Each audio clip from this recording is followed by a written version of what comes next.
Boss Kevin. Hola guys, okay. Hypergear lama kita tak buat video untuk Hypergear. Okay. Ini bag paling favorite Hypergear saya. Okay, kenapa? Kat sini tengok dia punya shape memang ngam-ngam dia akan duduk dekat badan. Alright, size pun tak besar sangat, tak kecil sangat. Dia medium. Alright, medium dan pakai pun cantik. Alright, sini tengok dia ada satu flexible flexible ni. Alright, tali. Sini pun ada tali.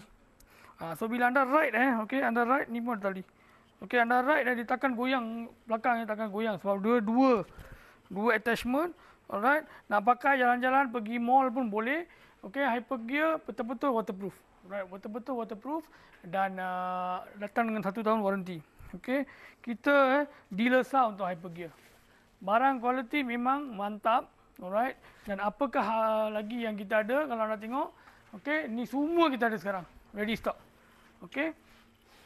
Macam ni apa semua yang besar, Pro Gold ramai yang cari. Okey, semua kita ready stock. Alright, harga boleh dengar lagi, ada yang harga offer lagi. Okey. Dan untuk pouch series kita ada lagi yang besar, large sampai yang medium, yang kecil semua kita ada. Okey, yang bag ni yang boleh lipat jadi kecil macam ni pun kita ready stock.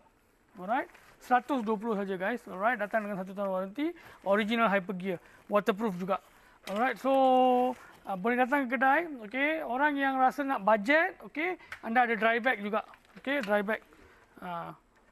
Yang ni yang sling bag lah, sorry, Ranger. Okey, dry bag macam ni.